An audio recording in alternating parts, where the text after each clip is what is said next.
အားလုံးပဲမင်္ဂလာပါလို့ဟန်နီဒီနေရာကနေနှုတ်ခွန်းဆက်သလိုက်ပါတယ်ရှင်ဟန်နီဈေးရောက်မယ်ရှင်အားပေးကြပါအောင်ရှင်အခုဈေးပန်းလာခင်းတာပါရှင်အားပေးမယ်လို့လည်းယုံကြည်ပါတယ်ရှင်အမျိုးမျိုးနယ်နယ်တိုင်းကိုလည်းဟန်နီပို့ဆောင်ပေးပါမယ်ရှင်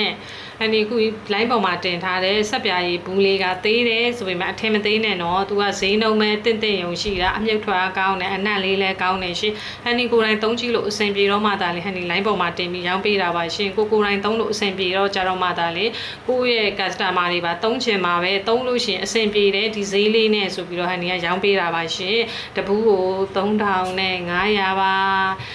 လဗန်ဒါရှိမယ်တလဲသီးရှိမယ်ရွှေဆက်ပြာရှိမယ်ကီဝီဆက်ပြာဆိုပြီး၄မျိုးထွက်ပါတယ်ရှင်ကျိုင်းနှစ်သက်ရဘူးလေးတွေကိုအားပေးနိုင်ပါတယ်အော်ပြီးတော့ပြောရအောင်မယ်ဟန်နီကလစ်လလလေးတွေလည်းရောင်းမယ်ရှင်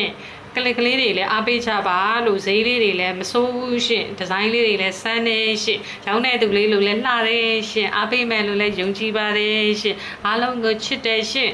ဈေးပန်းလာခင်းတာအားပေးနော်အသေးပေး comment ရေး like လုပ်တာနဲ့လည်းမရဘူးတယောက်ကိုတစ်ခုနှုံးနှစ်ခုနှုံးတော့အားပေးရမယ်အဲ့ဒါလာပြောတာမေ့နေမှာဆိုလို့ဒါပဲ